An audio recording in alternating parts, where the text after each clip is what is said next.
கிறிஸ்து இயேசுவுக்குள் மிகவும் பிரியமாய் அழைக்கப்பட்ட அன்பிற்குரிய சகோதரர்களே சகோதரிகளே, உங்கள் யாவருக்கும் கிறிஸ்து இயேசுவுக்குள்ளான அன்பையும் வாழ்த்துதலையும் இந்த ஒரு மாலை நேரத்திலே தெரிவித்துக்கொண்டு, தேவனுடைய ஒரு பெரிதான ஒரு கிருபை இந்த ஒரு நாளையும் கூட அவருடைய கரத்திலிருந்து கிருபையாய் பெற்று இந்த சாயங்கால வேலை வரை நம்மை காத்து வழிநடத்தி இந்த ஒரு சாயங்காலத்திலும் அவருடைய வேதத்தின் காரியங்களை நாம் அறிந்து கொள்ளும்படி நம்மை கூட்டி சேர்த்திருக்கிறார். இந்த மேலான ஒரு கிருபைக்காக கூட மீண்டும் பிதாவாகிய தேவனுக்கு நம் ஆண்டவரும் ரட்சகருமாகிய இயேசு கிறிஸ்துவின் வழியாக துதிகளையும் நன்றிகளையும் எடுத்துக்கொள்ளலாம்.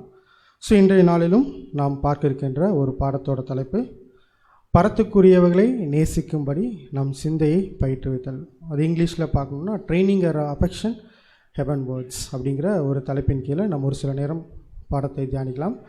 அந்த விஷயம் எங்கேருந்து எடுக்கப்பட்டுச்சு இந்த சப்ஜெக்ட் அப்படின்னா,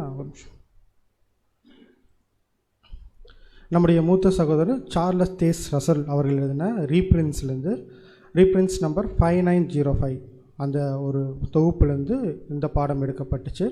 அவர் சொன்ன வார்த்தைகளை ஆதாரமாக கொண்டு இந்த ஒரு பாடம் கூட நான் தயார் செஞ்சுக்கிறேன். கண்டிப்பாக உங்களுக்கும் இது பிரயோஜனமாக இருக்கும். ஏன்னா எனக்கு பிரயோஜனமாக இருந்துச்சு, இந்த விஷயம் உங்களுக்கும் பிரயோஜனமாக இருக்கும் அப்படிங்கிற ஒரு விஷயத்தோடு கூட இந்த ஒரு சப்ஜெக்ட் நம்ம ஸ்டார்ட் பண்ணலாம்.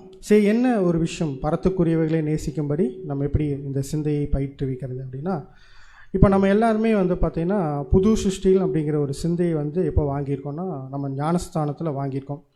ஞானஸ்தானத்தில் வாங்குகிறப்போ நம்ம எல்லாமே எப்படி ஒரு விஷயத்துலேருந்து தான் வாங்கன்னு பார்த்தோன்னா, இந்த ஒரு மாம்சத்துலேருந்து தான் நம்ம என்ன பண்ணுறோன்னா அந்த ஒரு விஷயத்தை வாங்குகிறோம்.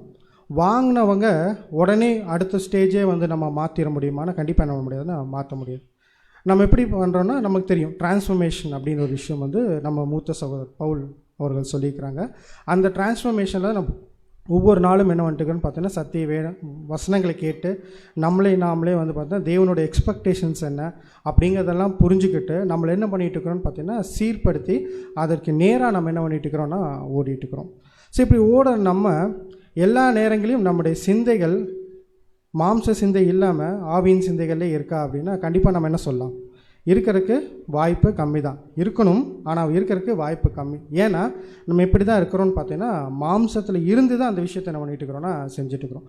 அப்போ அந்த மாம்சத்துலேருந்து ஆவிக்குரிய விஷயங்கள் செய்யணும் அப்படின்னா என்ன இருந்தால் தான் செய்யணும்னா ஒரு பயிற்சி இருந்தால் தான் என்ன பண்ண முடியும்னா செய்ய முடியும். இன்றைக்கி உலகத்திலே எடுத்துக்கிங்களேன், ஏதோ ஒரு விஷயத்தை அவங்க பண்ணணும் அப்படின்னா அவங்க என்ன எடுப்பாங்க, ஒரு பயிற்சி எடுப்பாங்க. பயிற்சி முடிஞ்சால் தான் அதை என்ன பண்ணுவாங்கன்னு பார்த்தீங்கன்னா முழுசாக கற்றுக்கக்கூடிய அந்த விஷயத்துக்குள்ளே போவாங்க. நம்ம கூட இன்றைக்கி என்ன பண்ணணும்னு பார்த்தீங்கன்னா எப்படி இந்த ஒரு விஷயத்தை நம்ம பண்ணுறது. இதுக்கு சகோதரர் ஆதாரமாக எடுத்த வசனம் என்னன்னு பார்த்தீங்கன்னா கொலைசியர் 3ஆம் அதிகாரம் 2ஆம் வசனம். கொலைசியர் 3ஆம் அதிகாரம் 2ஆம் வசனம், பூமியில் உள்ளவைகளே அல்ல மேலானவைகளே நாடுங்கள். என்ன விஷயத்த சொல்கிறாங்கன்னு பார்த்தீங்கன்னா, பூமியில் உள்ளவைகளை அல்ல மேலானவைகளே நாடுங்கள். உங்களுடைய சிந்தை ஃபுல்லாகவே எங்கே இருக்கணும் அப்படின்னு பார்த்தீங்கன்னா பரத்துக்குரிய விஷயத்தை நோக்கியே இருக்கணும் அப்படிங்கிறார். இந்த விஷயத்தை ஈஸியாக பண்ணிட முடியுமா அப்படின்னா கண்டிப்பாக சொல்ல முடியாது. ஆனால் இது இங்கிலீஷில் படித்தோம்னா எப்படி இருக்குன்னு பார்த்தீங்கன்னா set your affections on things above. இப்போ அஃபெக்ஷன் என்ன சொல்லாங்க, ஈர்ப்பா? ஈர்ப்பு வேறு, ஒரு பாசம், ஒரு நேசம். நம்ம பாசம், நேசம், ஈர்ப்பு எல்லாமே எங்கே வைக்க சொல்கிறார் அப்படின்னா உலகத்தில் இல்லை, எங்கே வைங்க, மேலே வைங்க. மேலே வச்சாதான் நீங்கள் எங்கே போகணுமோ அந்த இடத்துக்கு என்ன பண்ண முடியும்னா போக முடியும். எக்ஸாம்பிள் நம்ம பார்த்தோன்னு வச்சுக்கோங்களேன், இப்போ நம்ம எல்லாருமே உலகத்துலேருந்து தான் வந்திருக்கோம் இல்லையா? உலகத்துலேருந்து வந்த எல்லாத்துக்குமே ஒரே மாதிரி டேஸ்ட் இருக்கா பாருங்கள். எனக்கு என்ன பிடிக்கும்னா இனிப்பு பிடிக்கும், சகோதரருக்கு என்ன பிடிக்கும், காரம். கசப்பு நல்ல வேலை இல்லை, நான் கசப்பு சொல்லுவீங்கன்னு எதிர்பார்த்தேன். அப்போது காரம் பிடிக்குது இல்லையா? அப்போது வித்தியாசம், டிஃப்ரென்ஸ் இன் டேஸ்ட்டு வருது.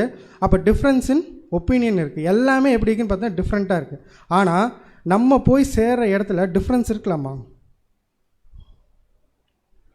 இருக்கக்கூடாது. எப்படி இருக்குன்னு பார்த்தோன்னா ஏக சிந்தை ஒரே ஒன் மைண்டு. அந்த ஒன் மைண்டுக்குள்ளே போகணுன்னா அப்போ நம்ம எல்லாத்தோடைய சிந்தையும் எப்படி இருக்குன்னு பார்த்தோன்னா ஒரே விஷயத்தை நோக்கி இருக்கணும்.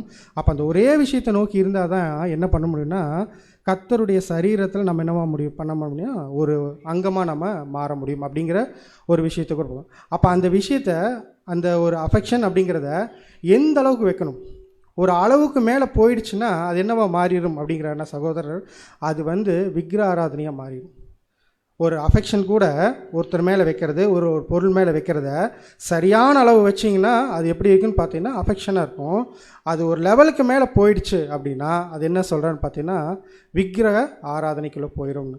அதனால தான் என்ன சொல்கிறேன்னா, நீங்கள் எப்படி இந்த சப்ஜெக்டில் படிக்க போகிறோம், எப்படி உங்களுடைய அந்த அஃபெக்ஷனை யார் மேலே எவ்வளோ அளவுக்கு வைக்கணும் அப்படிங்கிறத வந்து பார்த்திங்கன்னா இன்றைக்கி நம்ம இந்த சப்ஜெக்டில் பார்க்க. அது ஒரு எக்ஸாம்பிள் கூட சகோதரர் சொல்கிறார் பாருங்கள். இது என்ன அப்படின்னா, ஒரு கொடி. இந்த கொடி வளரும்போது அதை என்ன பண்ணுறோன்னா அது வாக்கில் விட்டுட்டோம்னு வச்சுக்கோங்களேன், அது என்ன ஆகும், எப்படி வேணால் என்ன பண்ணால் படர்ந்து போகும். அது எங்கே கிடைக்குதோ, எங்கெங்கெல்லாம் பிடிப்பு இருக்குதோ அது மேலேயெல்லாம் படர்ந்து என்ன பண்ணுன்னா போயிட்டே இருக்கும். அதே அந்த கொடியை கரெக்டாக கைட் பண்ணி ஒரு கயிறு போட்டு கட்டி இல்லை ஒரு குச்சி வச்சு கட்டி ஏற்ற விதத்தில் நம்ம அதை கைட் பண்ணுறோம்னு வச்சுக்கோங்க, என்ன ஆகும், அது எங்கே போய் சேரணுமோ அது என்னன்னு பார்த்தோன்னா ஒருவேளை அந்த கொடியை நம்ம கட்டலைன்னு வச்சுக்கோங்களேன், அது ஏற்ற இல்லாத ஒரு சூழ்நிலைக்குள்ளே போயிடுச்சுன்னு வச்சுக்கோங்களேன், அது என்ன ஆயிருன்னு பார்த்தோன்னா அதோட கனிகளை கொடுக்க முடியாத ஒரு சூழ்நிலைக்குள்ளே என்ன ஆகும்னா போயிடும். அப்போ ஒரு கொடிக்கே அவ்வளோ தூரம் இருக்குது அப்படின்னா அப்போ நம்ம மைண்டில் இருக்கிற விஷயத்துக்கு என்னன்னா ஒரு பயிற்சி என்ன பண்ணுதுன்னா தேவைப்படுது. அந்த பயிற்சி தான் என்ன கொடுக்குன்னு பார்த்தீங்கன்னா சரியான விதத்தில் நீங்கள் என்ன பண்ணணும்னா போய் சேர வேண்டிய இடத்துக்கு போகிறதுக்கு ஒரு விஷயத்தை கொடுக்கும் அப்படிங்கிறது. அடுத்து என்னென்னா, ஒரு செடி கரெக்டான கனிகளை கொடுக்கணும் அப்படின்னா என்ன பண்ணால் கரெக்டாக கொடுக்கும், நம்ம படிச்சிருக்கோம் இல்லை யோவான் 15. அது என்ன பண்ணணும்னா அதுக்குரிய விஷயங்களெல்லாம் தேவையில்லாதெல்லாம் நீக்கிட்டு அது தேவையான விஷயங்கள் கொடுக்கும்போது அது எப்படிப்பட்ட கனிகளை கொடுக்கும்னா சரியான ரிசல்ட் என்ன பண்ணணும்னு பார்த்தீங்கன்னா ஒரு கொடி கொடுக்கும். அதனால தான் வந்து பார்த்திங்கன்னா என்ன சொல்கிறாருன்னா 2 விஷயம் இருக்குது. இப்போ இந்த கொடி எந்த இடத்துக்கு போகணுன்னு அது வாக்கில் விட்டுட்டிங்கன்னா எப்படி போகும் அப்படின்னா, ஒருவேளை இந்த சைடு சாத்தானுடைய வழிகளுக்குள்ளே போகிறதுக்கு என்ன இருக்குன்னா வாய்ப்பு இருக்குது. அதை கரெக்டான பகையில் கைட் பண்ணுறப்போ என்ன ஆகுன்னு பார்த்தீங்கன்னா அது பரத்துக்குரிய விஷயங்களை கரெக்டாக நோக்கி போகும்.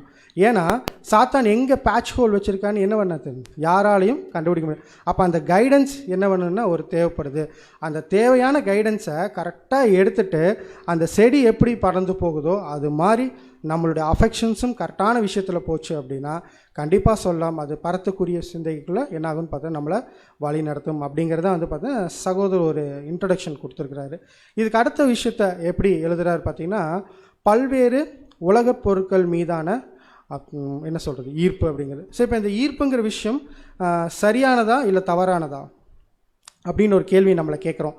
அதுக்கு என்ன பதில் நம்மக்கிட்ட இருந்து வரும்னு பார்த்தீங்கன்னா நீங்கள் தான் சொல்லணும். என்ன எதுவும் புரியல இல்லை, நான் என்ன கேட்குறேன்னா ஒரு ஈர்ப்பு ஒரு அஃபெக்ஷன் வைக்கிறது சரியா தவறா? இன்றைக்கி நம்ம யோசிச்சு பாருங்கள், இன்றைக்கி எல்லாத்துக்குமே ஒரு நேச்சுரல் ஹியூமன்னா அஃபெக்ஷன் இருக்கா இல்லையா அப்படின்னா கண்டிப்பாக என்ன இருக்குதுன்னு பார்த்தீங்கன்னா அஃபெக்ஷன் இருக்குது. எது மேலே வைக்கிறது அப்படிங்கிறத வந்து பார்த்தீங்கன்னா ஒரு கொஸ்டின். இங்கே எப்படி சொல்கிறாருன்னா பல்வேறு உலகப் பொருள்கள் மீதான. இப்போ இந்த ஒரு அழைப்புக்குள்ளே வரதுக்கு முன்னாடி நம்மளும் என்ன பண்ணிக்கிறோம், உலகத்தில் இருந்துட்டு தான் இருக்கோம். அப்போ அந்த உலகத்தில் இருக்கிறப்போ நமக்கும் என்ன இருக்குன்னா பல்வேறான என்ன சொல்லலாம் அஃபெக்ஷனுக்கு தமிழில் எப்படி சொன்னால் ஈர்ப்புன்னு வச்சுக்கலாமா. ஒரு ஈர்ப்பு இருக்கும். அந்த ஈர்ப்பு மூலிமா என்ன பண்ணுறோன்னு பார்த்தீங்கன்னா ஒரு விஷயத்து மேலே ஆசைப்படுவோம். அந்த ஆசையை என்ன பண்ணணும்னா நிறைவேற்றும். இப்படி எல்லா விஷயங்களும் செஞ்சுட்டுருக்குறோம். அதே மாதிரி இப்போது அழைப்புக்குள்ளே வந்தாச்சு. அழைப்புக்குள்ளே வந்ததுக்கப்புறம் நம்முடைய ஈர்ப்பு எது மேலே இருக்கணும் அப்படின்னா கண்டிப்பாக எதில் இருக்கணும்னு சொல்கிறேன்னா பரத்துக்குரிய விஷயத்து மேலே இருக்கணும். ஏன்னா இப்போ பாருங்கள், நம்ம சப்ஜெக்ட் கேட்குறோம். இந்த சப்ஜெக்ட் இந்த அழைப்புக்குள்ளே வந்ததே எதின் அடிப்படையில் தான் வந்திருக்கிறோம். ஏதோ ஒரு விஷயம் நமக்கு என்ன சொல்லப்பட்டுச்சுன்னா ஒரு விஷயம் இப்போ ஆண்டவராக இயேசு கிறிஸ்துவனுடைய அந்த ஈடுபலி நமக்கு சொல்லி கொடுத்தாங்க சகோதரர்கள்.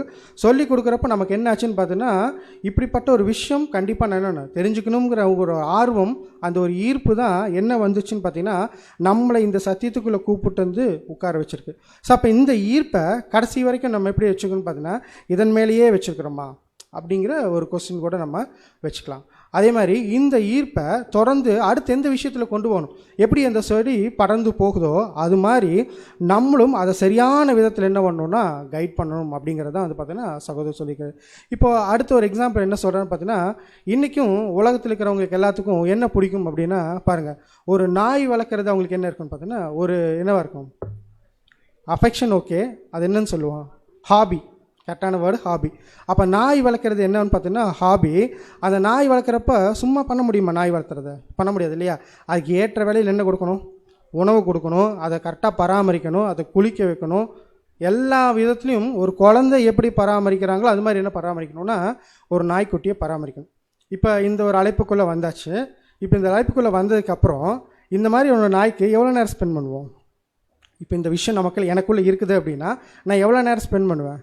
ஆல்மோஸ்ட் நான் வந்து பார்த்தீங்கன்னா ஆஃபீஸ் போயிட்டேன்னாலும் என்ன யோசனையாகவே இருக்குன்னு பார்த்தீங்கன்னா, அந்த நாய் சாப்பிட்டுச்சா, தூங்குச்சா, கரெக்டான விதத்தில் என்ன பண்ணுச்சு, அதோட விஷயத்தை செஞ்சுதாங்கிற அந்த விஷயம் என்ன நான் மைண்டில் இருந்துகிட்டே இருக்கும். அதே மாதிரி தான் அடுத்த என்ன விஷயம் சொல்கிறேன்னா, ஒரு பூனை, ஒரு நாய்க்கும் பூனைக்கும் நம்மளுடைய பராமரிப்பை எவ்வளோ நேரம் கொடுக்குறோம் அப்படிங்கிறார்.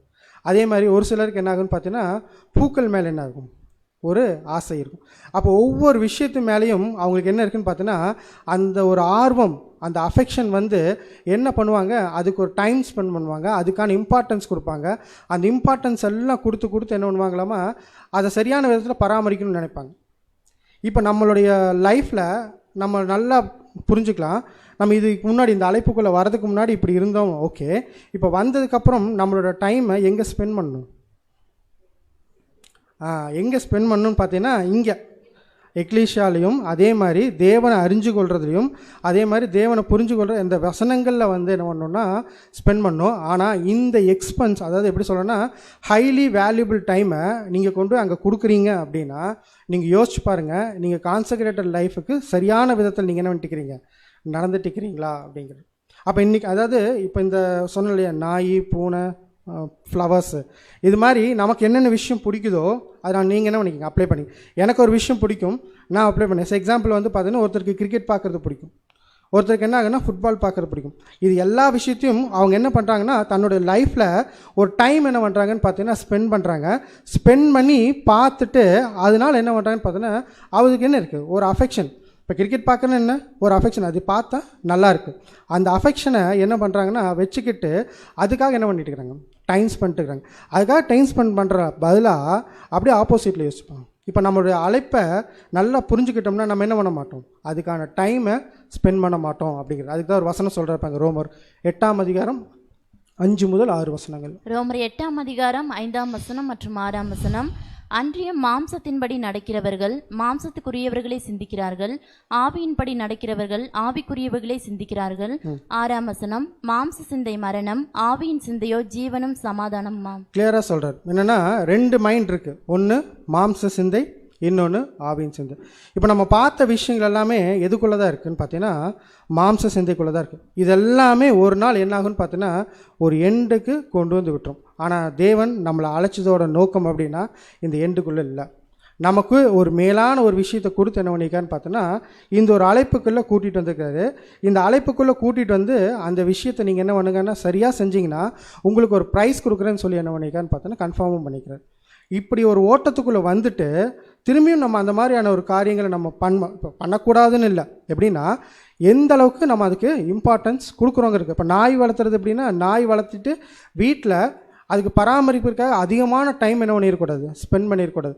அதுக்கு பதிலாக நீங்கள் பாருங்கள், இன்றைக்கி ஹால் இருக்குது, ஹாலில் நமக்குன்னு பிடிச்ச வேலைகள் இருக்கா இல்லையா? எக்ஸாம்பிள் பார்த்தீங்கன்னா பாருங்கள், ஓபிஎஸ் போடலாம், ஒரு மியூசிக் ப்ளே பண்ணுறான், ஒரு பாட்டு பாடலாம், ஒரு டிரான்ஸ்லேஷன் பண்ணலாம். அந்த மாதிரி கண்டிப்பாக இங்கே எல்லாத்துக்குமே பிடிச்ச வேலைன்னு ஒன்று இருக்கும் இல்லையா? அந்த பிடிச்ச வேலையை செய்யாமல், அதாவது உலக பிரகாரமான பிடிச்ச வேலையை செய்யாமல், ஒரு வேளை எனக்கு இங்கே ஒரு பிடிச்ச வேலை இருக்குது அப்படின்னா அந்த வேலையை நான் செய்கிறேன்னு வச்சுக்கோங்களேன், அது எப்படிப்பட்ட ஆசீர்வாதமாக கண்டிப்பாக சொல்லலாம். அது தேவனுடைய பார்வையில் எப்படி இருக்குன்னு பார்த்தோன்னா ஒரு விலை மதிப்புள்ள ஒரு விஷயமா இருக்கும். அதனால தான் சொல்கிறாரு, நீங்கள் திங்க் பண்ணுறது எல்லாமே எதை நோக்கி திங்க் பண்ணுங்கள் அப்படின்னா, உங்களை பறக்கு கொண்டு போகக்கூடிய விஷயம் எதுவாக இருக்கோ அதை நீங்கள் எப்படி வந்து நிறைவேற்றுறது அப்படிங்கிறத திங்க் பண்ணுங்கள். இந்த உலகத்துக்குரிய காரியங்களெல்லாம் கண்டிப்பாக சொல்கிறேன், ஒரு நாள் என்ன ஆயிரும்னு பார்த்தீங்கன்னா ஒரு அழிவுக்குள்ளே போயிடும். அந்த விஷயத்தை திங்க் பண்ணாமல் உங்களை அடுத்த மேம்படுத்தக்கூடிய காரியங்களை நீங்கள் மைண்ட் வைங்க. அதை நீங்கள் செய்யும்போது அது கண்டிப்பாக இன்னொரு உடன் சகோதரருக்கும் எப்படி இருக்குன்னு பார்த்தீங்கன்னா ஒரு ஆர்வத்தை தூண்டக்கூடியதாக இருக்கும். அடுத்து அது உடன் சகோதரருக்கும் அப்படின்னா ஒரு சத்தியத்தில் வளர்கிறதுக்கு என்ன ஆகும்னு பார்த்தீங்கன்னா ஹெல்ப்ஃபுல்லாக இருக்கும். ஸோ உங்களுடைய என்ன சொல்கிறது அஃபெக்ஷன்ஸ் எல்லாமே உலகத்திலேருந்து எடுத்து எங்கே வைங்க அப்படிங்கிறாருன்னா இந்த படத்துக்குரிய சிந்தனைக்குள்ளே வைங்க அப்படிங்கிறது. அடுத்த ஒரு விஷயத்தை சொல்கிறார், என்னன்னு பார்த்தீங்கன்னா படிக்கலாம் பாருங்க. 1 தீமோத்தேயு 6:10. 1 தீமோத்தேயு 6:10. பண ஆசை எல்லா தீமைக்கும் வேறாயிருக்கிறது. சிலர் அதை இச்சித்து விசுவாசத்தை விட்டு வழுவி அநேக வேதனைகளினாலே தங்களை உருவ குத்தி கொண்டிருக்கிறார்கள். அடுத்த ஒரு பாயிண்ட் என்ன சொல்கிறான்னு பார்த்தீங்கன்னா, எப்படி அந்த விஷயங்கள் எல்லாமே ஒரு தடையாக இருக்குதோ அதே மாதிரி அடுத்த ஒரு தடை எது இருக்குதுன்னு சொல்கிறாருன்னா பண ஆசை.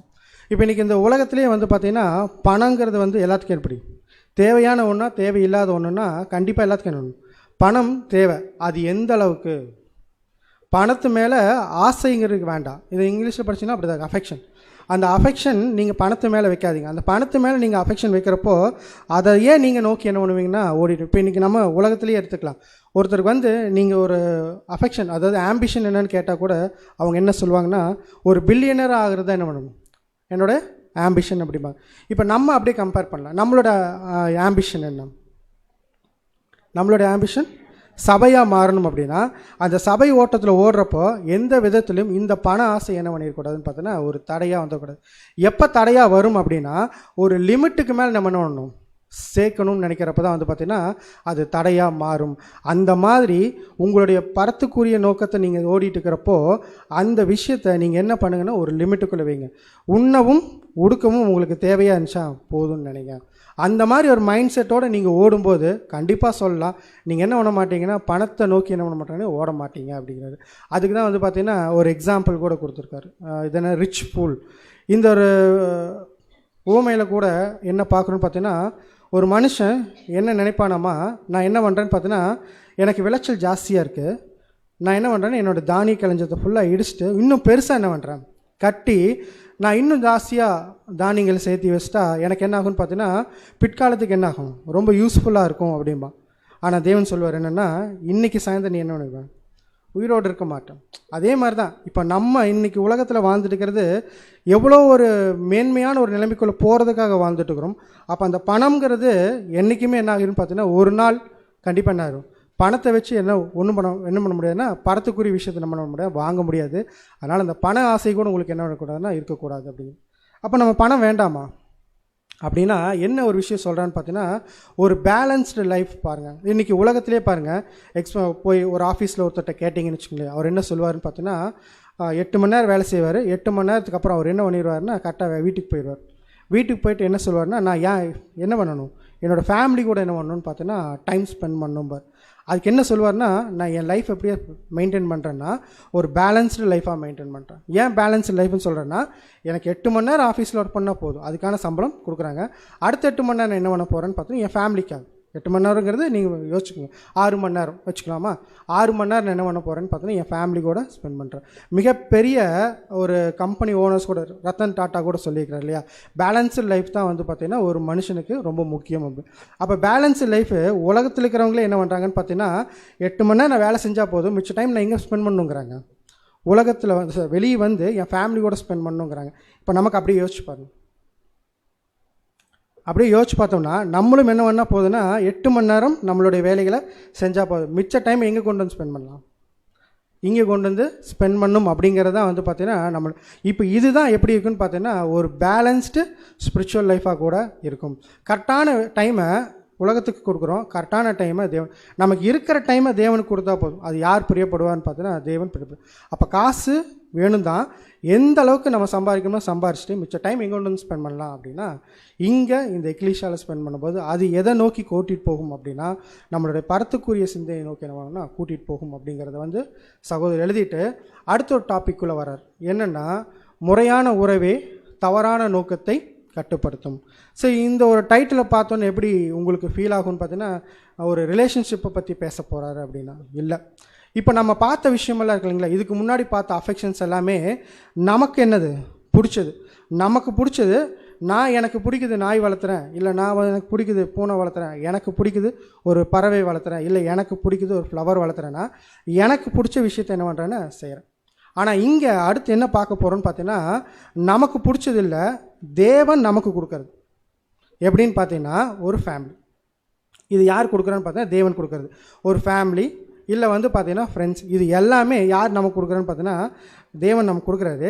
கொடுக்குற விஷயத்த எப்படி மெயின்டைன் பண்ணுறோம், அவங்க மேலே எந்த அளவுக்கு அஃபெக்ஷன்ஸ் வைக்கணும், இந்த அஃபெக்ஷனோட லெவல் அவங்க மேலே எந்த அளவுக்கு இருக்கும் அப்படிங்கிறத வந்து பார்த்தீங்கன்னா அடுத்து நம்ம பார்க்கக்கூடிய ஒரு டைட்டில். ஸோ முதல்ல என்ன டைட்டில் பார்த்தோன்னு பார்த்தீங்கன்னா தேவன் அதாவது நமக்கு பிடிச்ச விஷயத்தில் எந்த அளவுக்கு நம்ம அஃபெக்ஷன்ஸ் வைக்கணும், நமக்கு தேவையான விஷயத்தில் எந்த அளவுக்கு அஃபெக்ஷன் வைக்கணும். ஒரு லெவலுக்கு மேலே அது போயிடுச்சுன்னு வச்சுங்களேன், அது என்ன ஆகிடும் பார்த்தீங்கன்னா ஒரு ஐடியல் ஒர்ஷிப்பாக மாறிடும் பார்த்தோம். அடுத்து என்ன ஒரு காரியத்தை பார்க்கணும் பார்த்தீங்கன்னா தேவன் நமக்கு கொடுக்க விஷயம். இப்போ ஒரு ஃபேமிலி ஆகட்டும், அதே மாதிரி ஒரு ஃப்ரெண்ட்ஸ் ஆகட்டும். இது யார் தான் நமக்கு கொடுக்குறான்னு பார்த்தோன்னா தேவன் நமக்கு கொடுக்குற விஷயம்.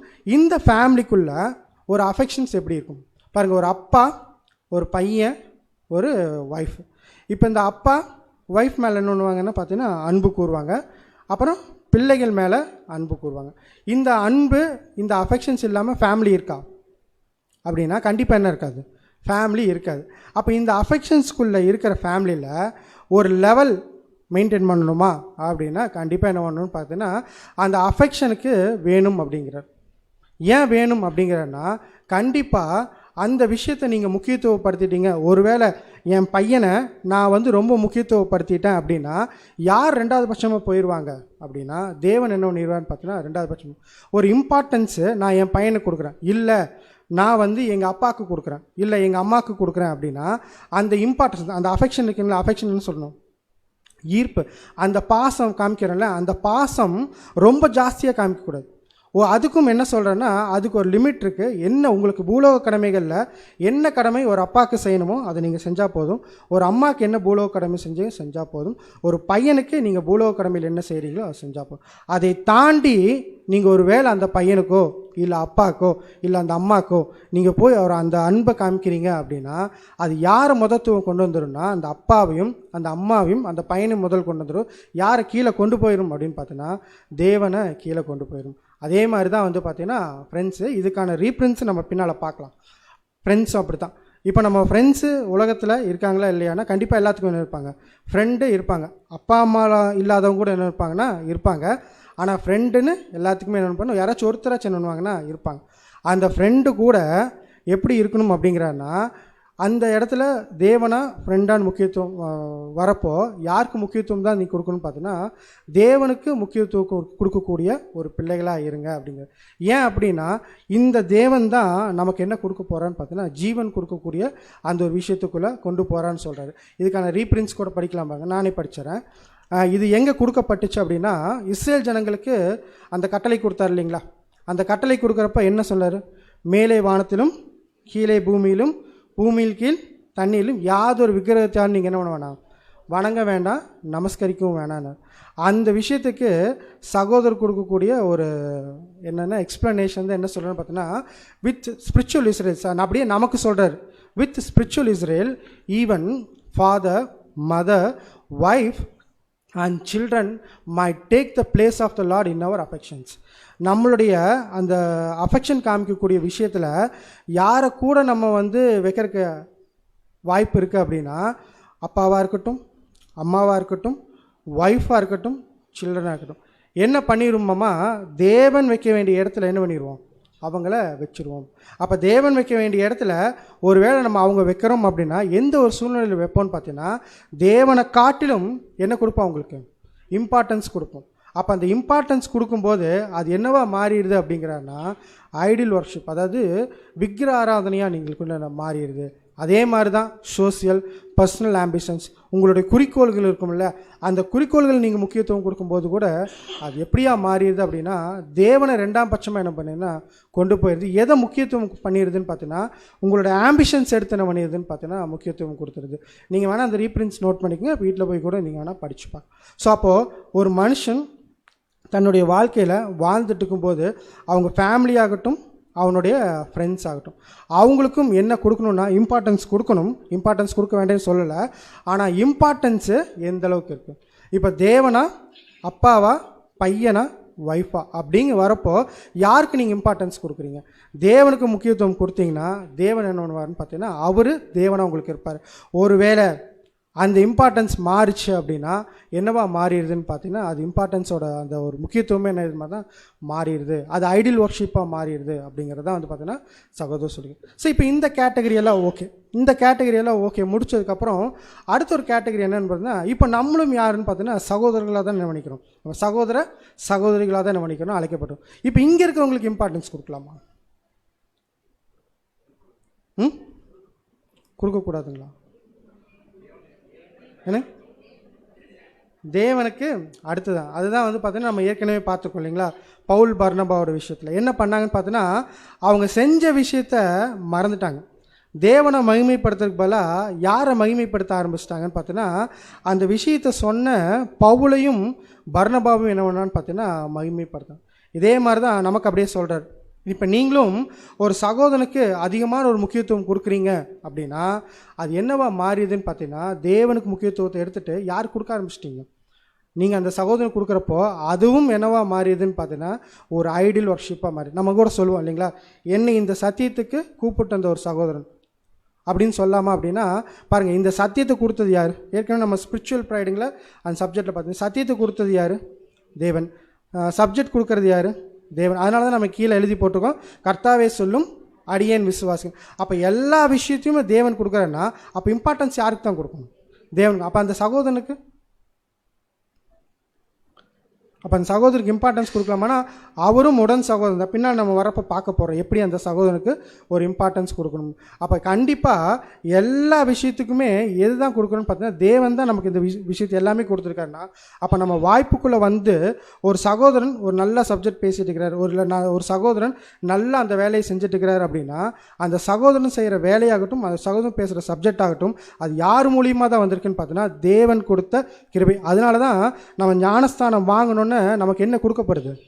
பரிசுத்தாவி கொடுக்கப்படுது. இப்போ நம்ம ஒரு சகோதரன் இங்கே நின்று சப்ஜெக்ட் ப்ரெசென்ட் பண்ணுறாருன்னா நம்ம விசுவாசிக்கிறோம் யாருடைய வழிநடத்தினாலும் சப்ஜெக்ட் பேசிட்டு இருக்கிறேன்னா கண்டிப்பாக பரிசுத்தாவின் வழிநடத்தல்னால தான் என்ன பண்ணிட்டு இருக்காருன்னா சப்ஜெக்ட் பேசுகிறேன். அப்போ பரிசுத்தாவி வழிநடத்தல் இல்லாமல் ஒருத்தர் சப்ஜெக்ட் பேச முடியுமான்னு கண்டிப்பாக பேச முடியாது. அப்போ அந்த விதத்திலையும் அந்த சகோதரனுக்கு என்ன இல்லை? மகிமை இல்லை. யாருக்கு மட்டும்தான் மகிமை இருக்குன்னு பார்த்தீங்கன்னா தேவனுக்கு மட்டும்தான். அப்போ ஒரு சகோதரன் ஒரு நல்ல ஒரு வேலை செய்கிறாரு இல்லை நல்ல ஒரு சப்ஜெக்ட் பேசுகிறேன்னு பார்த்தீங்கன்னா அவர் ஒரு சகோதரனாக மட்டும் பார்த்தா மட்டும் போதும். அப்படி சகோதரனாக பார்க்காம ஒரு வேலை அதிகமான இம்பார்ட்டன்ஸ் கொடுக்குறோம் அப்படின்னா அது என்னவா மாறிடும்னு பார்த்தீங்கன்னா ஐடியல் ஒர்ஷிப்பாக மாறிடும். அந்த பவுலுக்கும் பர்னபாவுக்கும் பண்ண மாதிரி மாறிடும். அவங்க என்ன சொன்னாங்க அந்த விஷயத்தை செய்கிறப்போ, நாங்கள் அப்பிரயோஜனமான ஊழியக்காரர், நாங்கள் ஒன்றுமே இல்லை, இது எல்லாமே யாருனால் நடந்துச்சு அப்படின்னா தேவனால் நினச்சி. தேவன் இல்லாமல் இந்த விஷயத்துக்குள்ள நாங்கள் என்ன பண்ணோம்னா வரவே முடியாதுங்கிறத கண்டிப்பாக நீங்கள் புரிஞ்சுக்கணும் அப்படிங்கிறாங்க. இப்போ அப்படியே நமக்கு அப்படியே கம்பேர் பண்ணுறோம். இப்போ இதே மாதிரி தான் ஒரு சகோதரனோ ஒரு சகோதரியோ ஒரு நல்ல வேலை செய்கிறாங்கன்னா அந்த விஷயம் ஃபுல்லாகவே யாருடைய கைடன்ஸ்னால் மட்டும்தான் நடக்குதுன்னா தேவனுடைய கைடன்ஸ்னால் மட்டும்தான் நடக்குது அப்படின்னா அப்போ நம்ம இம்பார்ட்டன்ஸ் யாருக்கு கொடுக்கணும்? தேவனுக்கு கொடுக்கணும் அப்படின்றது கூட வந்து பார்த்திங்கன்னா அதனால தான் வந்து பார்த்திங்கன்னா அடுத்த ஒரு வசனம் சொல்கிறார். 1 கொரிந்தியர் 7ஆம் அதிகாரம் 29 முதல் 30 வசனங்கள். 1 கொரிந்தியர் 7ஆம் அதிகாரம் 29ஆம் வசனம் முதல். மேலும் சகோதரரே, நான் சொல்லுகிறது என்னவெனில், இனிவரும் காலம் குறுகினதானபடியால் மனைவிகள் உள்ளவர்கள் மனைவிகள் அல்லாதவர்கள் போலவும், 30ஆம் வசனம், அழுகிறவர்கள் அல்லாதவர்கள் போலவும், சந்தோஷப்படுகிறவர்கள் சந்தோஷப்படாதவர்கள் போலவும், கொல்லுகிறவர்கள் கொல்லாதவர்கள் போலவும். ஸோ கொரிந்தியருக்கு சொல்கிறப்ப எப்படி சொல்கிறேன்னா ஒரு எக்ஸ்ட்ரீமாக சொல்கிறார், மனைவி உள்ளவர்கள் மனைவி அற்றவர்களை.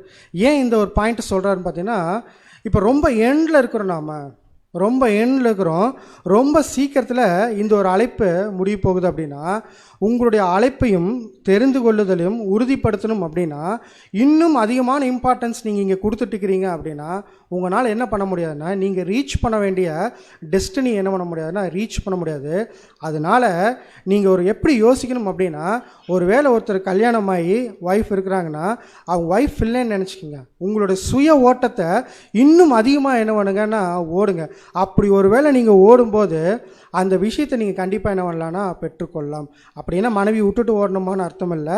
நீங்கள் எப்படி இருக்கணும்னா இம்பார்ட்டன்ஸ் எப்படி கொடுக்கணுன்னா சத்தியத்துக்கு கொடுத்து ஓடுங்க அப்படிங்கிற விஷயத்த என்ன பண்ணுறான்னு பார்த்தீங்கன்னா சகோதரர் சொல்லிக்கிறாரு.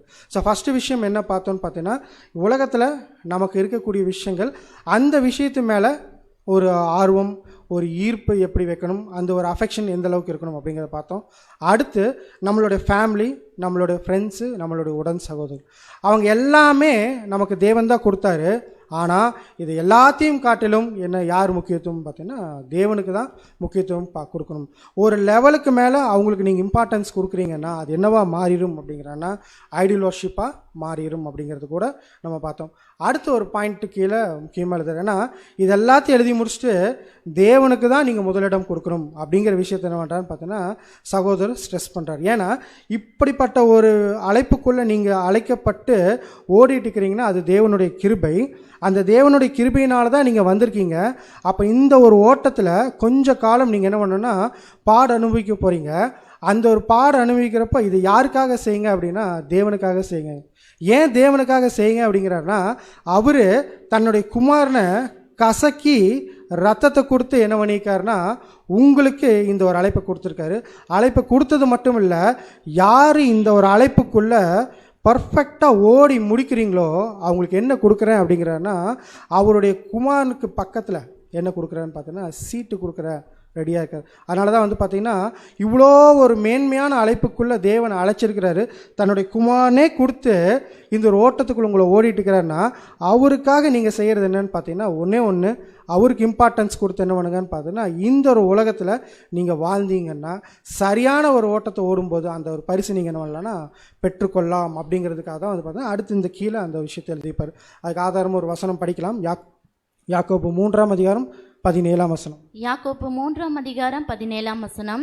பரத்திலிருந்து வருகிற ஞானமோ முதலாவது சுத்தமுள்ளதாயும் பின்பு சமாதானமும் சாந்தமும் இணக்கமுள்ளதாயும் இரக்கத்தாலும் நற்கனிகளாலும் நிறைந்ததாயும் பட்சபாதம் இல்லாததாயும் மாயமற்றதாயும் இருக்கிறது. எப்படி சொல்கிறான்னு பார்த்தீங்கன்னா, உங்களுக்கு தேவன் என்ன கொடுத்துருக்கிறாருன்னா, இந்த ஒரு ஓட்டத்துக்குள்ளே நீங்கள் தொடர்ந்து ஓடுறதுக்கு அளவு கடந்த என்ன பண்ணிக்காருன்னா ஞானத்தை கொடுத்துருக்கிறது. அந்த ஞானத்தை வச்சுட்டு நீங்கள் என்ன பண்ணுங்கன்னா திங்க் பண்ணுங்கள். நீங்கள் அழைக்கப்பட்ட அழைப்போட மேன்மையை நீங்கள் புரிஞ்சுக்குங்க. அந்த அழைக்கப்பட்ட அழைப்போட மேன்மையும் அதோட விஷயத்தையும் நீங்கள் கரெக்டாக புரிஞ்சுக்கிட்டீங்கன்னா நீங்கள் என்ன பண்ண மாட்டீங்கன்னா யாருக்குமே இம்பார்ட்டன்ஸ் கொடுக்க மாட்டீங்க. சத்தியத்துக்கு என்ன பண்ணுவீங்கன்னா இம்பார்ட்டன்ஸ் கொடுப்பீங்க அப்படிங்கிறது பாருங்கள். அதனால தான் என்ன சொல்கிறேன்னா மனைவி உள்ளவர்கள் மனைவி அற்றகளை போலங்கிற. அப்போ நீங்கள் ஒரு நல்ல இந்த ஒரு ஓட்டத்தோட ஒரு இம்பார்ட்டன்ஸ் புரிஞ்சுக்கிட்டிங்கன்னா உங்களுக்கு எப்படி இருக்கும் பார்த்தீங்கன்னா, எந்த விஷயமுமே முக்கியமாக தெரியாது. எது மட்டுமே முக்கியமாக தெரியும்னா சத்தியம் மட்டுமே முக்கியமாக தெரியும். தேவன் மட்டுமே முதலிடத்தில் வந்து நிற்பார். ஒருவேளை அப்படி இல்லைன்னா மட்டும்தான் உங்களோட இம்பார்ட்டன்ஸ் என்ன ஆகும்னு பார்த்தீங்கன்னா மாறி போகும் அப்படிங்கிற. ஏன் இந்த விஷயத்தை இவ்வளோ தூரம் ஸ்ட்ரெஸ் பண்ணுறாரு அப்படின்னா, இப்போ நீங்கள் ஓடிட்டு இருக்கிறீங்கள, இப்போ நீங்கள் ஓடிட்டு இருக்கும்போது உங்கள் மேலே இருக்கிற பார்வை யாருக்கு ஜாஸ்தியாக இருக்கும்னா தேவனுக்கும் இருக்கும், கூட யாருக்கும் இருக்கும் அப்படின்னா சாத்தானுக்கும். சாத்தானும் என்ன பண்ணிகிட்டே இருப்பான்னா உங்களை எப்போ கீழே தள்ளலாம் அப்படிங்கிறத வாட்ச் பண்ணிட்டே இருப்பான். உங்களோட அஃபெக்ஷனை ஜாஸ்தியாக நீங்கள் ஒரு விஷயத்து மேலே வைக்கிறப்போ அவனுக்கு என்ன ஆகும் தெரியுமா, ரொம்ப சந்தோஷமாக இருக்கும். பாரு, இப்போ இவன் யாருக்கு இம்பார்ட்டன்ஸ் கொடுக்கல, தேவனுக்கு இம்பார்ட்டன்ஸ் கொடுக்கல, அந்த பொருள் மேலே என்ன பண்ணிட்டு இருக்கிறான்னு பார்த்தீங்கன்னா நாட்டம் காட்டிட்டு இருக்கிறான். இவனை ஈஸியாக என்ன பண்ணிடலாம், கீழே தள்ளிடலாம் அப்படிங்கிற ஒரு மைண்டு யாருக்கு அதிகமாக இருக்குமாமா, சாத்தானுக்கு அதிகமாக.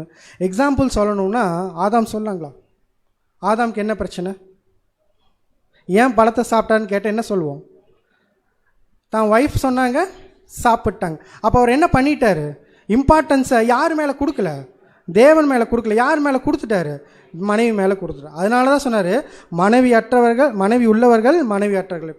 இது மாதிரி ஒவ்வொரு விஷயமும் நீங்கள் எதை வேணால் எடுத்துக்கோங்க, இந்த இடத்துல போட்டுக்குங்க. எதெல்லாம் நம்ம ரொம்ப இம்பார்ட்டண்ட்டுன்னு நினச்சிட்டு ரொம்ப அஃபெக்ஷன் காமிச்சு ஓடிட்டு இருக்கிறோமோ அந்த அஃபெக்ஷனில் தான் சாத்தான் என்னன்னா டச் பண்ணுவோம். டச் பண்ணி ஈஸியாக என்ன பண்ணிடுவான்னா கீழதில். இதே தேவன் மேலே நீங்கள் வைக்கிறப்போ அந்த ஃபெய்த் இன்னும் என்ன ஆகுன்னு பார்த்தீங்கன்னா அதிகமாகிட்டே இருக்கும். ஸோ ஒரு சோதனை ஈஸியாக என்ன பண்ணுவோம்னா சாத்தான் வச்சு உங்களை கீழே தள்ளிடுவான். அதனால் உலகப் பொருள் மேலே நீங்கள் என்ன பண்ணாதீங்கன்னா அஃபெக்ஷன் வைக்காதீங்க. அதனால தான் வந்து பார்த்தீங்கன்னா கலாத்தியருக்கு எழுதுகிறப்ப சொல்கிறாரு, கலாத்தியர் 5:17. கலாத்தியர் 5:17. மாம்சம் ஆவிக்கு விரோதமாகவும் ஆவி மாம்சத்துக்கு விரோதமாகவும் இச்சிக்கிறது. நீங்கள் செய்ய வேண்டும் என்று இருக்கிறவைகளை செய்யாதபடிக்கு இவைகள் ஒன்றுக்கொன்று விரோதமாக இருக்கிறது. இந்த ஒரு போராட்டம் இருந்துகிட்டே தான் இருக்கும். பாருங்க, நம்ம வரப்போ என்ன மைண்டில் தான் வருவோம்னா உள்ள ஃப்ளஷ்லி மைண்டில் வருவோம். என்ன கொடுக்கப்படும், ஆவிக்குரிய சிந்தை கொடுக்கப்படும். இந்த ரெண்டுக்கும் போராட்டம் ஃபஸ்ட்லேருந்து என்ன பண்ணிட்டுக்குன்னு பார்த்தீங்கன்னா இருந்துகிட்டே இருக்கும். அது எப்படி அஃபெக்ஷன் எடுத்து வைங்களேன். நீங்கள் இன்றைக்கி பிடிச்ச விஷயம், அதாவது அழைப்புக்குள்ளே வரதுக்கு முன்னாடி ஒரு பிடிச்ச விஷயத்த அழைப்புக்குள்ளே வந்ததுக்கப்புறம் என்ன தான் பண்ணி ஆகணும், அவாய்ட் பண்ணி தான் ஆகணும். ஆனால் ஈஸியாக அவாய்ட் பண்ண முடியுமா அப்படின்னா கண்டிப்பாக என்ன பண்ண முடியாதுன்னா அவாய்ட் பண்ண முடியாது. அதுக்கு தான் என்ன சொன்னேன்னா, அதுக்கு தான் டைட்டில் என்ன வச்சுருக்காருன்னா, நீங்கள் ஆவிக்குரிய சிந்தைகளை மேம்படுத்தும்படி உங்களுடைய சிந்தனைகளை பயிற்றுவித்தல், ட்ரைனிங். ஈஸியாக நீங்கள் என்ன பண்ண முடியாதுன்னா இதை நீங்கள் அட்டைன் பண்ண முடியாது. ஏன் அப்படின்னா இது ரொம்ப கஷ்டமான விஷயம். உங்களுக்கு பிடிச்ச ஒரு விஷயத்தை என்ன பண்ணிட்டு இருக்கிறீங்கன்னா செஞ்சுருக்கிறீங்க. அந்த பிடிச்ச விஷயத்த அப்படியே என்ன பண்ணணுன்னா மாற்றி இப்போ தேவனுக்கு எது பிடிக்குதோ அதை நீங்கள் செய்யணும். அப்போ தேவனுக்கு எது பிடிக்குதோ அதை செய்யணும்னா அந்த மைண்டை நீங்கள் என்ன பண்ணணும், கன்வெர்ட் பண்ணணும். அப்போ கன்வெர்ட் பண்ணுறப்போ போராட்டம் என்னென்னா இருந்துகிட்டே இருக்கும். எதுக்கும் போராட்டம்னா உங்களுடைய மாம்ச சிந்தைக்கும் ஆவிக்குரிய சிந்தைக்கும் போராட்டம் இருந்துகிட்டே இருக்கும். ஒரு விஷயத்தை பிடிக்கும்னு நினைப்போம், ஆனால் அந்த விஷயத்தை செய்யாமல் இந்த தேவன் எதிர்பார்க்குற விஷயத்தை செய்யணும்.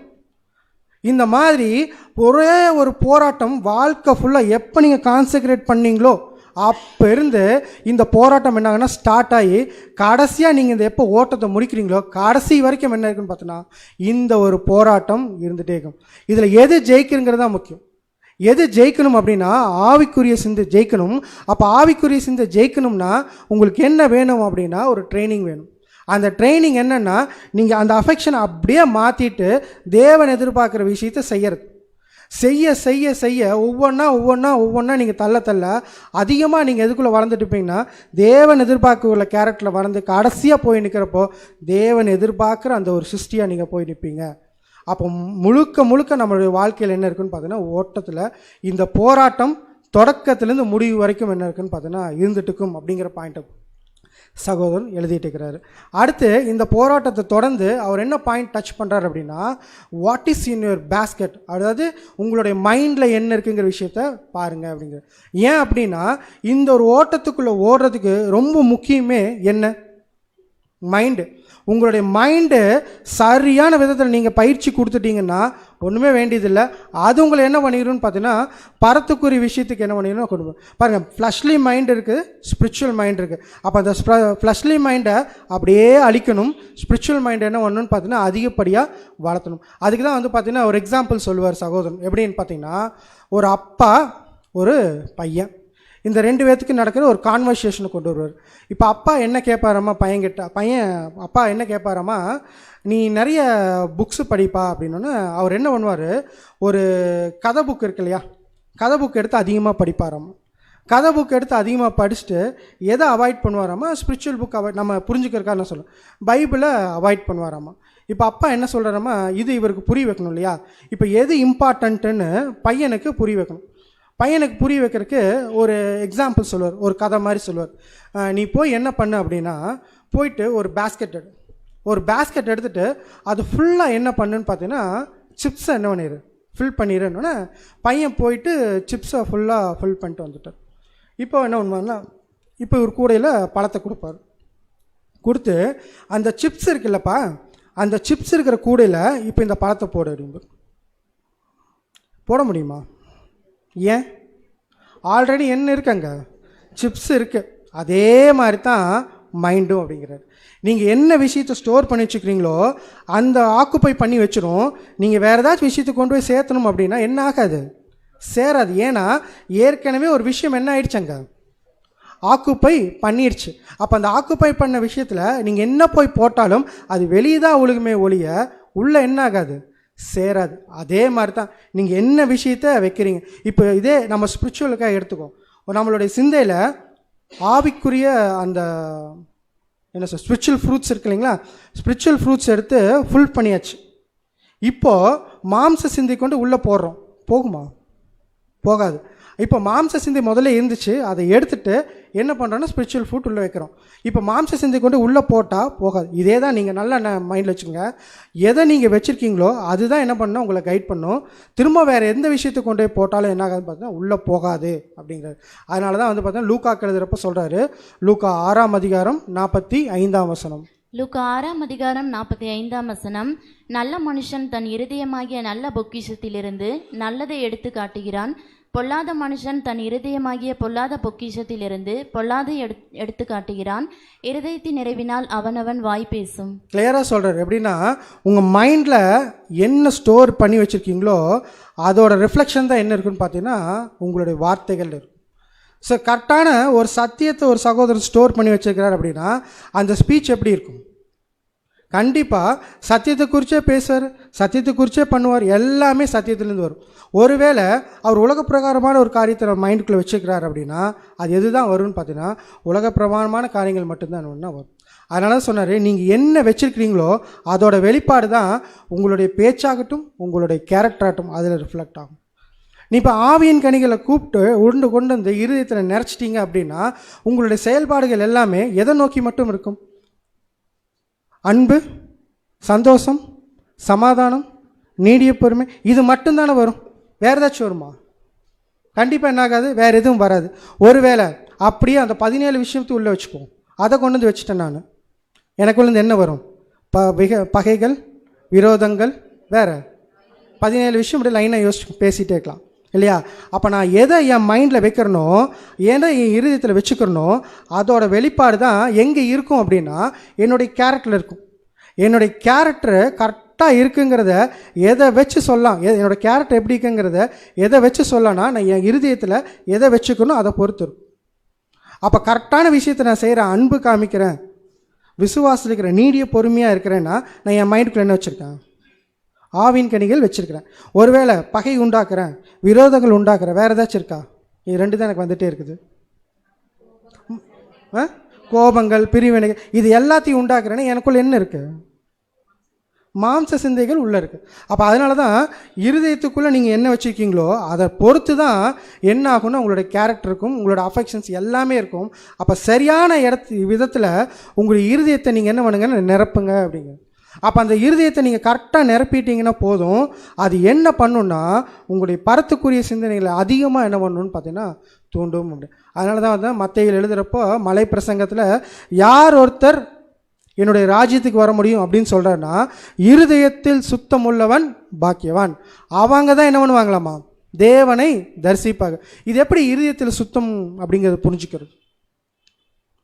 நல்ல விஷயங்களை சேர்த்து வைக்கிறது ஓகே. சுத்தங்கிறது நான் ஒரு எக்ஸாம்பிள் போட்டுங்களா? இது சுத்தமா இல்லையா? இல்லை, அந்த சைடு இருக்கிற சுத்தம் இல்லை, இது சுத்தம். இது எப்படி புரிஞ்சுக்கலாம்? சுத்தம் அப்படிங்கிறது இல்லை இல்லை இல்லை நான் என்ன சொல்ல வரேன்னா ஆர்கனைஸ்டு, எது ஃபஸ்ட்டு, எது செகண்டு, எது தேர்டு. இப்போ தேவன் ஃபஸ்ட்டு அப்படின்னா அப்போ தேவன் தான் முக்கியத்துவம் கொடுப்போம். இந்த விஷயத்தை தான் தேவன் எதிர்ப்பு. உங்களுக்கு இருதயத்தில் சுத்தம் எப்படி இருக்குன்னு பார்த்தீங்கன்னா ஆவின் கனிகள் தூக்கி ஃபஸ்ட்டில் போட்டு ஃபில் பண்ணிட்டீங்க, அவ்வளோதான். அதுக்கப்புறம் என்ன ஆகாதுன்னு பார்த்தீங்கன்னா எந்த விஷயமும் உள்ளே வராது, பின்னால் தான் எல்லா விஷயமும் வரும். அப்போ உங்களுடைய இருதயத்திலேருந்து எந்த விஷயம் மட்டும்தான் வரும்னு பார்த்தீங்கன்னா தேவன் மட்டும்தான் இருதயத்திலேருந்து என்ன வருவார்னு பார்த்தீங்கன்னா வருவார். அப்போ யாருக்கு இம்பார்ட்டன்ஸ் கொடுக்குறீங்க?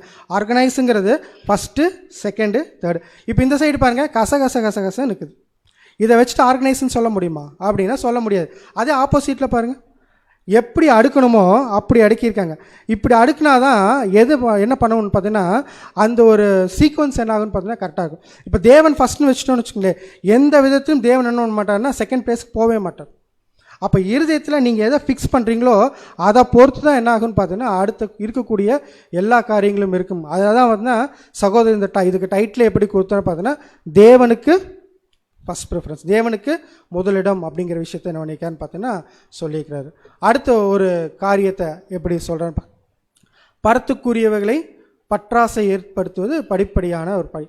அதாவது உடனே அட்டைன் பண்ணிட முடியாது, கொஞ்சம் கொஞ்சமாக தான் என்ன பண்ண முடியும்னு பார்த்தீங்கன்னா இந்த விஷயத்தை அட்டைன் பண்ண முடியும். அப்போ என்ன சொல்கிறேன்னா ஒரு ட்ரைனிங் நீங்கள் எடுத்து இந்த ட்ரைனிங்குள்ளே போயிட்டு ஒவ்வொரு விஷயமா நீங்கள் மேற்கொண்டு வரப்போ தான் என்ன பண்ண முடியும்னு பார்த்தீங்கன்னா இந்த பரலோகத்துக்குரிய காரியத்துக்குள்ளே நீங்கள் போக முடியும்.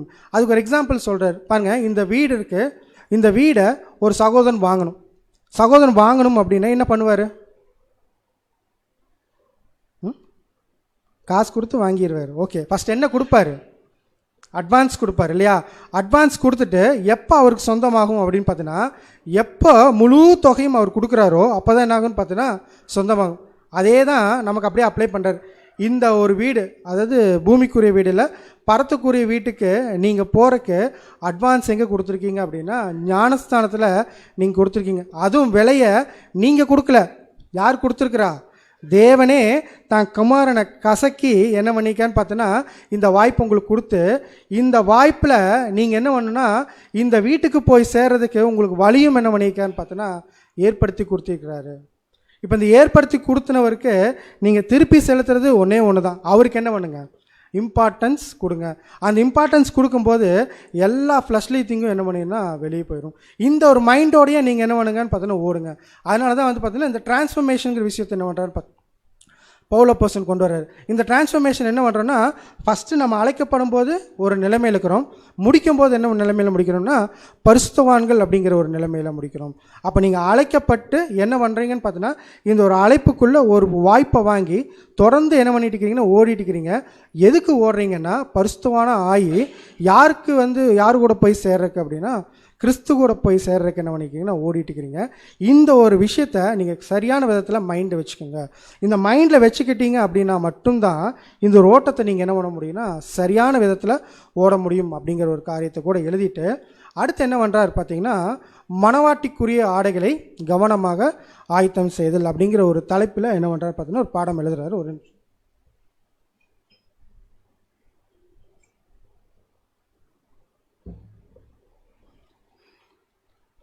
இங்கே என்ன ஒரு பாயிண்ட் ஸ்ட்ரெஸ் பண்ணுறாரு அப்படின்னு பார்த்தீங்கன்னா, நீங்கள் எல்லாருமே இன்னொரு வாய்ப்புக்காக அழைக்கப்பட்டிருக்கீங்க அப்படின்னா, இயேசு கிறிஸ்துவுக்கு என்னவா அழைக்கப்பட்டிருக்கீங்கன்னா மணவாட்டியாக போகிறக்கு என்ன பண்ணியிருக்கீங்கன்னு பார்த்தோன்னா ஒரு வாய்ப்பை பெற்றிருக்கீங்க அப்படிங்கிற ஒரு தலைப்பின் கீழே என்ன பண்ணாலும் தொடர்ந்து எழுதிட்டு வந்துட்டு ஃபஸ்ட்டு பாயிண்ட் என்ன ஸ்ட்ரெஸ் பண்ணுறாருன்னா, பாருங்கள் இந்த ஒரு பிக்சரை நீங்கள் பார்த்துக்குங்க. இதில் என்ன இருக்குது அப்படின்னா, நம்முடைய ஆண்டவராகிய இயேசு கிறிஸ்துவனுடைய ஈடுபலி. இந்த ஈடுபலியில் அவர் பட்ட பாடுகள், அவருக்கு என்னென்ன விஷயங்கள் அனுபவிச்சாரோ எல்லாத்தையும் மைண்டில் வச்சுக்கோங்க. அப்படியே மைண்டில் வச்சுட்டு இந்த விஷயத்தை பாருங்கிறார். இதுக்கும் ஈக்குவல் ஆகுமா? எந்த விதத்துலையும் ஈக்குவல் ஆகாது. அப்போ உங்களோட கான்சக்ரேட்டட் டைமை கொண்டு போய் இந்த ஒரு நாயாகட்டும், இல்லை ஒரு பூனையாகட்டும், இல்லை ஒரு ஃப்ளவர் ஆகட்டும், இதுக்கு நீங்கள் ஸ்பெண்ட் பண்ணுறீங்க அப்படின்னா எந்த விதத்தில் சரியானதாக இருக்கும்? உங்களுக்கு உயிரை கொடுத்து உங்களை சாகாமைக்குள்ளே கொண்டு போகிறதுக்கு ஒரு வாய்ப்பு கொடுத்துருக்குறாரு. அந்த வாய்ப்பை நீங்கள் புரிஞ்சுக்கிட்டீங்கன்னா எது உங்களுக்கு இம்பார்ட்டண்ட்டாக தெரியாது, இது இம்பார்ட்டண்ட்டாக தெரியும். உங்களுக்கு எது இம்பார்ட்டண்ட்டாக இப்போ இருக்குதோ அதை நீங்கள் வச்சுக்கோங்க. எனக்கு ஒரு இம்பார்ட்டண்ட் இருக்குது, அதை நான் மைண்டில் வச்சுட்டு இந்த சப்ஜெக்ட் நான் பேசிட்டேன். அப்போ நான் அந்த விஷயத்தை எப்போ அவாய்ட் பண்ணுறனோ அப்போ தான் எதை நோக்கி போயிட்டு இருக்கிறேன் அப்படின்னா நான் இந்த ஸ்பிரிச்சுவல் இதுக்குள்ளே வேண்டியிருக்கிறேன், போயிட்டே இருக்கேன். எந்த விதத்திலும் இந்த சைடில் இருக்கிற விஷயங்கள் பரலோகத்துக்கு போய் சேர்த்துமானா கண்டிப்பாக என்ன ஆகாது, போய் சேர்த்தாது. அப்போ எந்த விஷயந்தான் போய் சேர்த்தோன்னா ஆண்டவராக இயேசு கிறிஸ்துவனுடைய இந்த ஈடுபலியை உணர்ந்துட்டு அதுக்காக நீங்கள் கான்சக்ரேட்டட் லைஃப் வாழ்கிறீங்க அப்படின்னா மட்டும்தான் நீங்கள் எங்கே போய் சேர முடியும்னு பார்த்தீங்கன்னா பரலோகம் போய் சேர முடியும் அப்படிங்கிற பாயிண்ட்டை சொல்கிறார். இது கூட அடிஷ்னலாக என்ன பாயிண்ட் ஆட் பண்ணுறாருன்னு பார்த்தீங்கன்னா, நியூஸ் பேப்பர் வாசிக்கிறது கூட என்ன பண்ணுறாரு பார்த்தீங்கன்னா ஆட் பண்ணுறாரு. நியூஸ் பேப்பர் வாசிக்கிறது சரியா தவறா அப்படிங்கிற ஒரு கேள்வி கேட்குறாரு. நீங்கள் சொல்லுங்கள், சரியா தவறா? நியூஸ் பேப்பர் தான் கேட்டேன். இல்லை, பைபிளுக்கு ஃபஸ்ட் எனக்கு கொடுக்கல. Okay sir, point correct. என்ன சொல்கிறேன்னா, நியூஸ் பேப்பர் ஏன் படிக்கிறீங்கன்னா பாருங்கள், ஒருத்தர் சொன்னார் என்னென்னா, இப்போ தேவனுடைய தீர்க்க தரிசனங்கள் எல்லாம் என்ன இருக்குது நிறைவேறிட்டு வரதை எதை பார்த்தா தான் தெரியும்? நியூஸ் பேப்பர் பார்த்தா தானே தெரியும். நான் அதனால தான் நியூஸ் பேப்பர் படிக்கிறேன். நியூஸ் பேப்பர் படிக்கிறது தவறு இல்லை, நான் ஒருபோதும் தவறுன்னு சொல்ல. நல்லா புரிஞ்சுக்குங்க, அதை மட்டும் படிச்சிங்கன்னா போதும். ஆனால் அதை தவிர நீங்கள் ஒரு 3 மணி நேரம் ஸ்பெண்ட் பண்ணி நியூஸ் பேப்பர் படிக்கிறீங்கன்னா இது கரெக்டாக இருக்குமா பாருங்கள் அப்படின்னு. அப்போ நியூஸ் பேப்பர் வாசிக்கிறது தப்பு இல்லை, என்ன விஷயம் வேணுமோ அதை மட்டும் தெரிஞ்சுக்கிட்டு அந்த விஷயத்தை எடுத்து வச்சுட்டு எதுக்கு இம்பார்ட்டன்ஸ் கொடுங்க அப்படின்னா தேவனுடைய வார்த்தைகளுக்கு என்ன வேணும்னா இம்பார்ட்டன்ஸ் கொடுங்க. பொழுதுபோக்குக்காக என்ன பண்ணிடாதீங்கன்னு பார்த்தீங்கன்னா நியூஸ் பேப்பரை வாசிச்சிடாதீங்க அப்படிங்கிற பாயிண்ட்டு கூட சொல்கிறாரு. அடுத்த ஒரு விஷயத்தை என்ன சொல்கிறான்னு பார்த்தீங்கன்னா, நீங்கள் எல்லாமே யாருக்கு மணவாட்டியாக அழைக்கப்பட்டிருக்கீங்கன்னா கிறிஸ்து அப்படிங்கிற ஒரே புருஷனுக்கு என்ன பண்ணியிருக்கீங்கன்னா மணவாட்டியாக அழைக்கப்பட்டிருக்கிறீங்க. இப்போ இந்த பாயிண்ட்டை வச்சுட்டு அப்படியே உலகத்துக்குரிய ஒரு மணவாட்டி யோசிச்சு பாருங்க. ஒரு பெண்ணு கல்யாணத்துக்கு தயாராகிறப்போ, அதாவது கல்யாண நாளுக்கு முன்னாடி அவங்க எப்படி ரெடி பண்ணுவாங்க அவங்கள அப்படின்னு பார்த்தீங்கன்னா, சரியான விதத்தில் அவங்க என்ன பண்ணுவாங்கன்னா அந்த ஆடை என்ன பண்ணுவாங்கன்னா தயார் செய்வாங்க.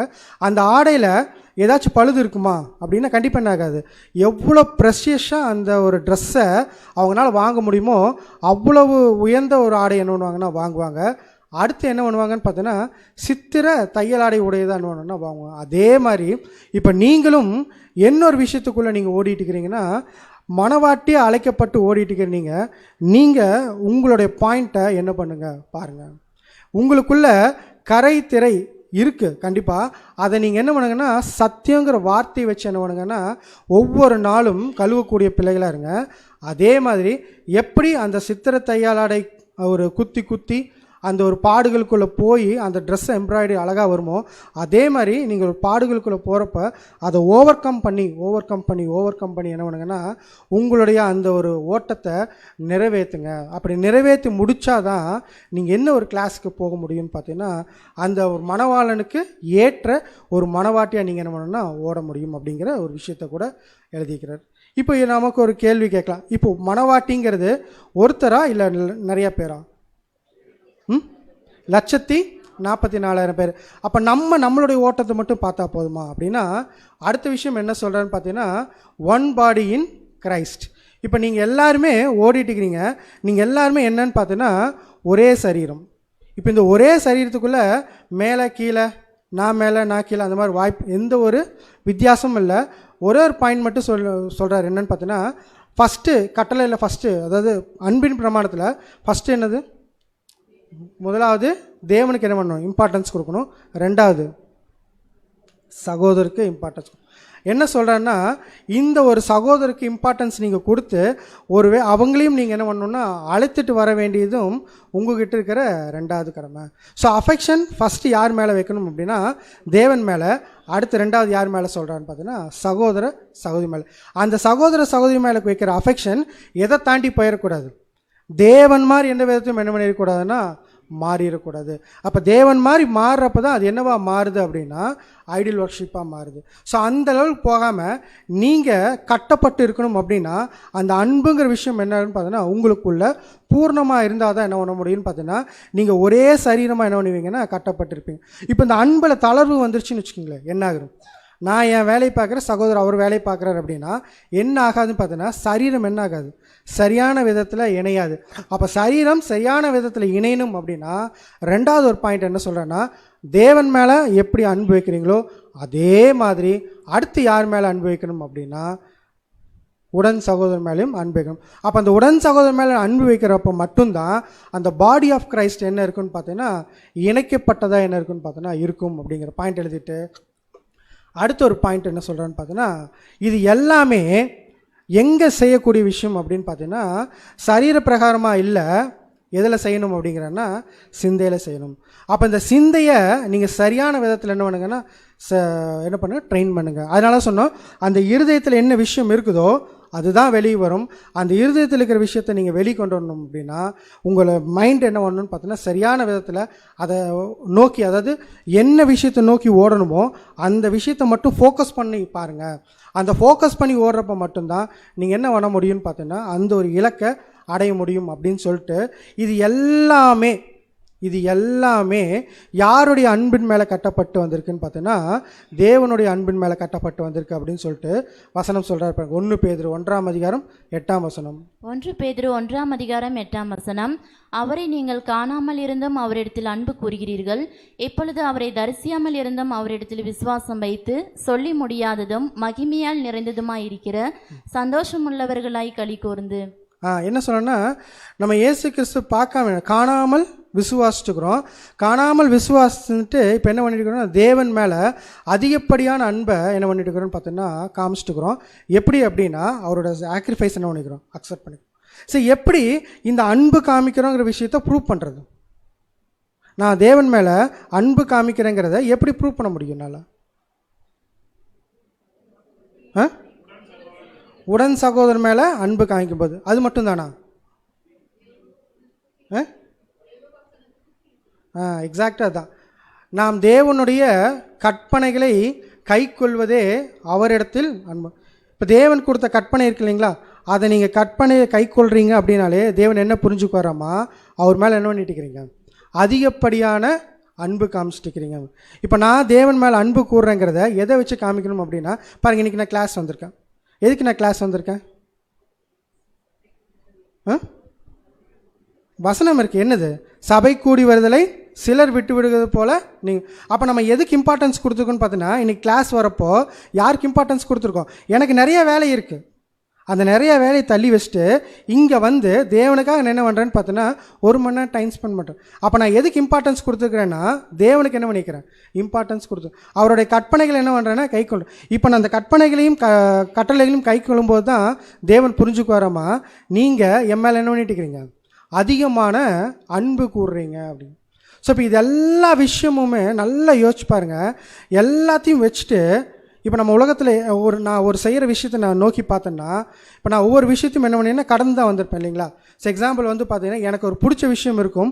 அந்த பிடிச்ச விஷயத்தை தள்ளிட்டு தான் என்ன பண்ணிக்கேன்னு பார்த்தீங்கன்னா, இந்த ஒரு ஓட்டத்துக்குள்ளே என்ன பண்ணியிருப்பேன், நான் வந்திருப்பேன். இந்த ஒரு ஓட்டத்துக்குள்ளே வந்ததுக்கப்புறம் நான் என்ன பண்ணுவேன்னா, எனக்கு ஒரு பிடிச்ச விஷயம் இருக்குன்னாலும் அது யாருக்கு பிடிச்சமாக இருக்குன்னு, தேவனுக்கு பிடிச்சமாக இருந்தால் அது தேவனுக்கு பிடிச்சதுனால மட்டும்தான் என்ன பண்ணிக்கேன்னு பார்த்தீங்கன்னா இந்த ஒரு ஓட்டத்துக்குள்ளே நான் நின்றுட்டேன்.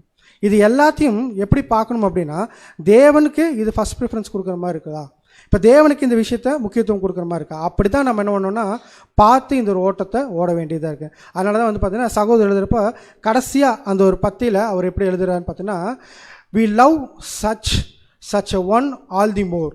This is the heavenly, the spiritual love. This is the kind of love which we are to cultivate day by day. இந்த ஒரு அன்பை தான் ஒவ்வொரு நாளும் நாம் என்ன பண்ணணும்னு பார்த்தீங்கன்னா அதிகப்படும். இப்போ தேவன் மேலே, அடுத்து சகோதரன் மேலே, இந்த விஷயத்துக்குள்ளே தான் நம்ம என்ன பண்ணணும்னு பார்த்தீங்கன்னா அதிகப்படியான காரியங்கள் செஞ்சுருக்கும் போது அதுதான் தேவனுக்கு என்ன இருக்குங்கிறதுனா பிரியமாக இருக்கும். All other affections are to be entirely secondary. இதை தவிர மிச்சம் என்ன விஷயங்கள் வருதோ அது எல்லாமே எப்படி தான் இருக்குன்னு பார்த்தோன்னா இரண்டாம் பட்சமாக தான் இருக்கணும் அப்படிங்கிறது. இந்த அன்புக்கு மேலே எதுவுமே இல்லை. இந்த அன்புக்கு நீங்கள் என்ன பண்ணுங்கன்னு பார்த்தீங்கன்னா முக்கியத்துவம் கொடுங்க அப்படிங்கிறாரு. அடுத்து let our love and esteem be for the things that are highly esteemed in the sight of God. அதாவது என்ன சொல்ற, நம்ம அன்பு let our love and esteem be for the things that are highly esteemed in the sight. தேவனுடைய பார்வையில் எது விலை உயர்ந்ததாக இருக்குதோ அந்த விஷயத்துக்கு என்ன பண்ணுங்கன்னு பார்த்தீங்கன்னா முக்கியத்துவம் கொடுக்குறவங்களா இருங்க அப்படிங்கிறது. இதுதான் வந்து பார்த்தீங்கன்னா கடைசியாக சகோதரர் எழுதுகிறப்ப எழுதணும்.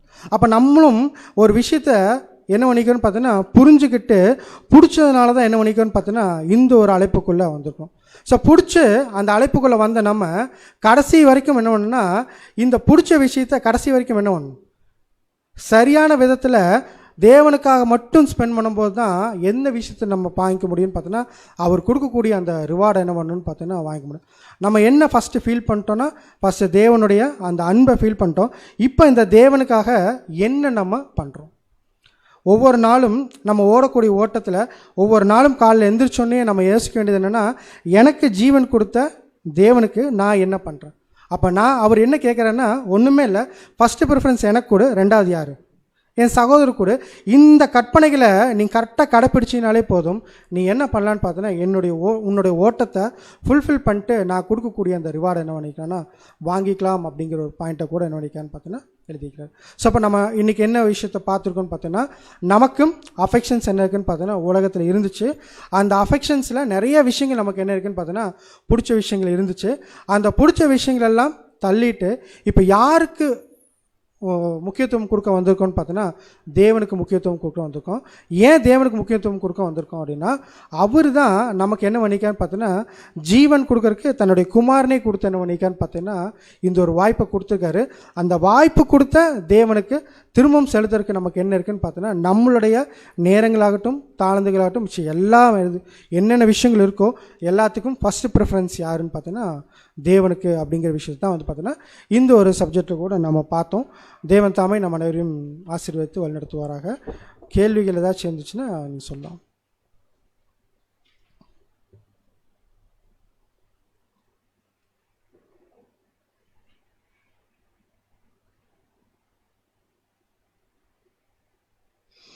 கேள்விகள் இல்லைன்னா இறங்கிடலாமா? சரி.